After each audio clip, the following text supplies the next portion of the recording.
ने पूछा प्रभु कैसे हो गई? शंकर भगवान बोले फालतू की बात मत कर, तू नहीं करी है।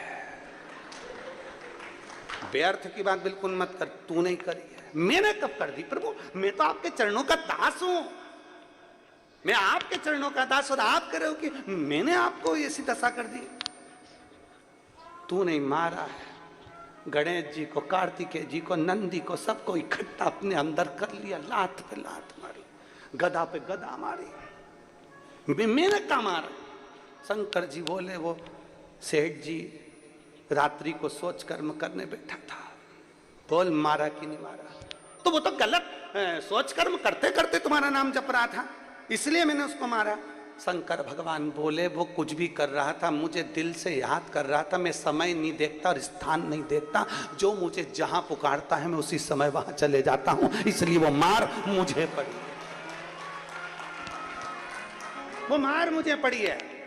दुनिया के लोग तुम्हें डराने में लगे हैं, यहां बैठ के राम मत बोलना, यहां बैठ के शंकर मत बोलना, यहां बैठ के ऐसा मत करना, ऐसा मत करना, तीर्थ में आए हो तो ये मत करना, वो मत करना, सब डराने में लगे हुए। तूने ऐसा कर दिया, तूने जल ऐसा चढ़ा दिया, तूने वैसा चढ़ा दिया। नहीं, दिल से पुकारोगे, जैसे पुकारोगे, जहां पुकारोगे, जब पुकारोगे, तुम्हें शिव उस जगह पर मिल जाएगा। आप पुकार कर देखो, जहां जैसे जब तुम्हारी मर्जी पड़ जाए, तब तुम्हारा मन करे, तब तुम्हारी मर्जी पड़े तब पुकारो उसको, वो तुम्हारे सम्मुख में होगा। क्या शंकर जी का भजन फिर सुबेरे से वो यूट्यूब पर लिखा हुआ आ गया, ये मत चढ़ाना नहीं तो निपट गए। इस व्यासपीठ ने आज तक नहीं डर बताया कि तुम नरक जाओगे कि स्वर्ग जाओगे। और हमें अगर कोई का बोलता भी है ना कि नरक स्वर्ग की बात करता है, तो हम उससे बोलते तू घूम के आया, तू गया था ऊपर? जो मर के गए वो आज तक नहीं आए बताने के लिए कि मैं स्वर्ग में हूं कि नरक में हूं। भय से, डर से शंकर को मत भजना। इसलिए व्यासपीठ ने आज तक नहीं कहा कि तुम शंकर को नहीं भजोगे तो तुम्हारे साथ ऐसा हो जाएगा, शंकर को एक लोटा जल नहीं चढ़ाओगे तो तुम्हारे साथ ऐसा हो जाएगा। इस व्यासपीठ ने ये जरूर कहा कि शिव को अगर एक लोटा जल चढ़ाओगे तो जो मांगोगे वो तुम्हें मिल जाएगा। भय नहीं दिखाया, भय से मुक्त है शिवपुराण। शिवपुराण भय से मुक्त है, शिवपुराण भय नहीं दिखाया।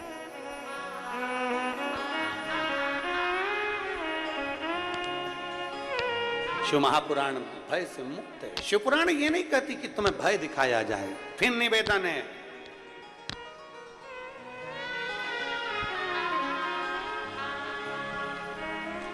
डर के रहना और जम के ऊपर वाले भी बोलो, डटे रहना। डरोगे तो नहीं, बोलो बोलो जम के, कुछ भी हो डटे रहो। हमने जल चढ़ाया है ना, अच्छा, कोई तुमसे कह दे कि चढ़ी हुई बेलपत्र, डराएंगे लोग, तुमसे कहेंगे ऐसा मत कर, क्यों सुनते, क्यों डराए? नहीं, मेरे को डर नहीं। और शंभु शरणे मांगू घड़ी रे घड़ी, दुख काटो दया करी दर्शन आपो। शंभु शरणे पड़े मांगू घड़ी रे घड़ी, दुख काटो दया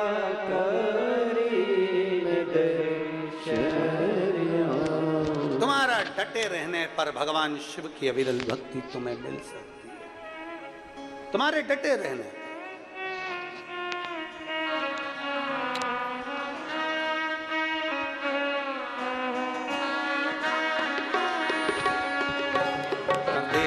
से विनय करेंगे, निवेदन करेंगे, जहां जगह मिले वहां बैठकर बड़े भाव से बाबा को नमन करते हुए, दिल से देवादिदेव महादेव से प्रार्थना करते हुए, भगवान शिव से अपने मन की बात बड़े भाव के साथ प्रार्थना करिए। आज सोमवार भी है, सावन का महीना भी है और शिव महापुराण भी है। दिल से बोलिएगा। कहते हैं कथा का जिस दिन विराम होता है उसके एक दिन पहले की रात्रि को हम शिवरात्रि कहते हैं। तो देखा जाए तो शिव महापुराण की आज शिवरात्रि भी मानकर चलो। कल सवेरे 8 बजे से 11 बजे तक कथा हो जाएगी। टीवी पर वही 1 बजे से 4 बजे टीवी पर वही टाइम है, और यहाँ सुबह 8 से 11।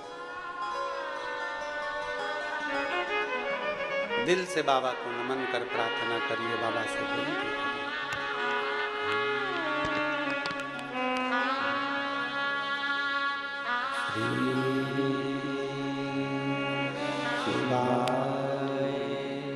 रावण को मालूम था कि ये सामने जो खड़े हैं भगवान नारायण है और मेरे प्राण हर लेंगे। रावण को मालूम है कि मेरे प्राण इनके हाथ से जाना है। रावण को मालूम है कि मेरी पूरी लंका जलकर भस्म हो जाएगी। रावण को सब कुछ मालूम था, पर डटा रहा, डटा रहा, डटे रहो।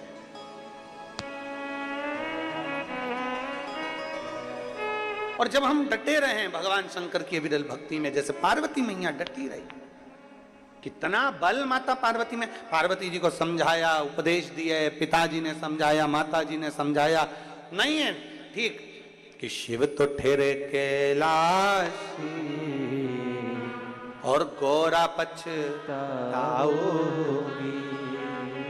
बूढ़े जोगी के संग में तुम कैसे रह पाओगी।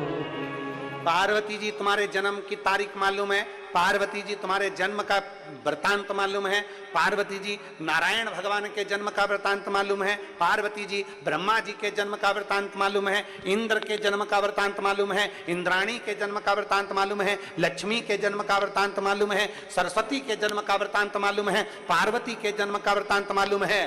पर पार्वती शंकर के जन्म का कोई वृतांत नहीं मालूम, क्योंकि शंकर अजन्मा है। कितने साल का है हमको भी नहीं मालूम। कि बूढ़े जोगी के संग में तुम कैसे रह पाओगे। और छत्तीसगढ़ वालों को तो खुश होना चाहिए, तुम्हारे यहाँ तो एक महादेव है, बूढ़ा महादेव। बोलो तो सही, क्या बोलते हैं? जम के जरा, बूढ़ा महादेव। तुम्हारे यहाँ तो महादेव है, बूढ़ा महादेव, मतलब उम्र ही नहीं मालूम कितनी है, और अभी तक है, अजन्मा है, जो मृत्यु से परे है, मृत्यु से परे वो अजन्मा है और निवास कर रहा है। हमें नहीं मालूम कि उसकी जन्म कहाँ, कैसी लीला वो करता है, कब लीला करता है, किस तरह से करता है, ये किसी को ज्ञात नहीं हो पाता, किसी को ज्ञात। यहाँ एक जजमान परिवार ने पत्र दिया है श्री संतोष जी पिल्ले जी ने। संतोष जी कहाँ हैं? आप ही श्री शिवाय, सीधे गुफा के अंदर। इसलिए श्रावण के महीने में उस गुफा का दरवाजा आज भी खुलता है, जिसको अमरनाथ की गुफा कहा जाता है। श्रावण के महीने में उस गुफा में ले गए पार्वती जी को, उठाया, काशी से पहुंचे अमरनाथ की गुफा। और भोलेनाथ सुना दो ऐसी कथा, जिसे सुन के मैं भी अमर हो लूं। बाबा ऐसी कथा सुना दो जिसको सुनकर मैं अमर हो जाऊं। शंकर जी कह रहे मैं तुझे लेकर इसलिए आया कि अब आगे तेरा कोई जन्म नहीं होगा। पार्वती तू कोयल भी बनी, तू कोयल बनी है, क्योंकि सती बनी थी जब तू यज्ञ के कुंड में कूद कर तू मर गई थी, तब तेरे प्राण यज्ञ के कुंड के अंदर तू छूटे, इसलिए मुझे क्रोध आ गया था कि सती तू मेरी अर्धांगिनी होकर तूने यज्ञ खंडित कर दिया, इसलिए तू कोयल का जन्म पाएगी। सती के बाद तेरा एक जन्म हुआ कोयल का, और कोयल के जन्म से छूटी तब तू पार्वती। हमारे सनातन धर्म में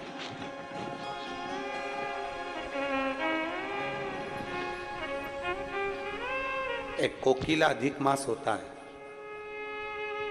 अधिक मास जो होते हैं ना, अधिक मास का महीना होता है, उसमें 2 आषाढ़ी पड़ने पर कोकिला मान्य होता है। कोकिला जब 2 अधिक के 2 पक्ष प्रबल हो जाते हैं तब उसको अधिक मास कहा जाता है। और उसमें भी एक कोकिला अधिक मास होता है।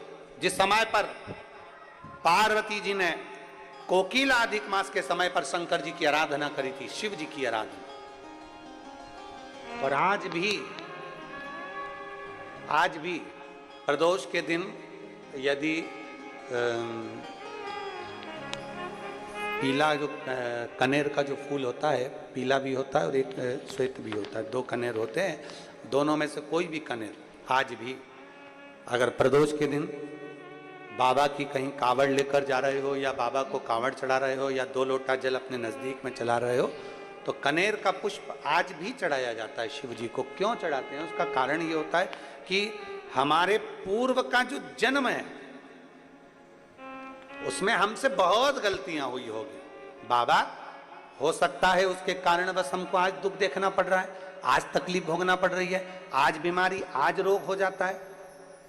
तो उस रोग से मुक्ति एक पत्र देखिए, उसी की चलेगी, मतलब अगले जन्म में भी वही मिलेगी। करवा चौथ का व्रत करती तेरे लिए, चलनी में मुंह देखती तेरा, कितना दिन भर भूखी रहती तेरे चक्कर में, और तू सोचे कि मैं बस एक बाबा से कहूं कि बाबा अगले जन्म में दूसरी दे, बाबा नहीं देगा, यही मिलेगी। ये जन्म जन्म का साथ है तुम्हारा और हमारा, इस जन्म में ना मिल सके तो फिर लेंगे, जन्म दोबारा पर छोड़ेंगे नहीं। पार्वती जी ने कहा कोई ऐसी कृपा कर दो कि मेरा अब जन्म ही ना हो, बस यही जन्म मेरा आखिरी है, फिर मेरे प्राण ना छूटे, मेरा कोई जन्म नहीं है अगला, कोई जन्म। ठीक है, शंकर भगवान ने कहा पार्वती क्या पूछना चाहती है, बोल, अगला जन्म ना हो मेरा, ये जन्म श्रेष्ठ का। शिव जी ने कहा सुन पार्वती, मैं तुझे आज अमरनाथ की गुफा में बैठकर कथा का तत्व श्रवण कराते हुए कहता हूं, पार्वती तो चिंता ना कर, तूने मेरा इतना पार्थिव लिंग का निर्माण किया है, इतना पार्थिव लिंग का निर्माण किया है कि पार्वती अब तेरे कोई जन्म नहीं होंगे, तू एक जन्म जो पा गई वो मेरे में ही समा जाएगी, तू अगला जन्म नहीं पाएगी, अगला जन्म तेरा नहीं है। बच्चा हो, बूढ़ा हो, जवान हो, वृद्ध हो, बीमार हो, दुखी हो, तकलीफ हो, कष्ट हो, सुखी हो, कैसा भी हो, अगर कोई सावन के महीने में पार्थिव लिंग का निर्माण कर लेता है या सावन से हटकर भी पार्थिव लिंग का निर्माण कर लेता है, उसको बार बार जन्म नहीं लेना पड़ता, मृत्यु में बार बार जन्म, बार बार मृत्यु से छूट जाता।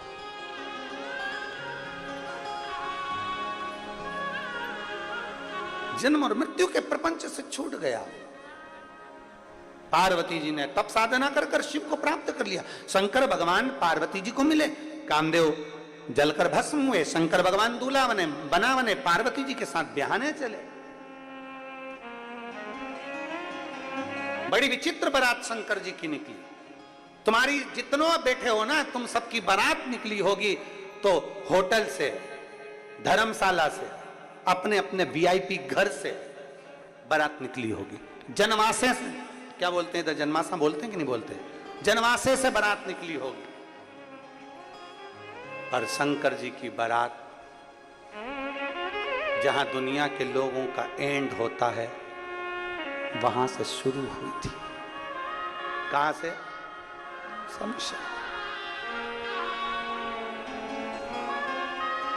अब जरा पूछो किसी से, मुर्दे को इत्र लगाकर क्यों ले जाते हो? वो तो मर गया।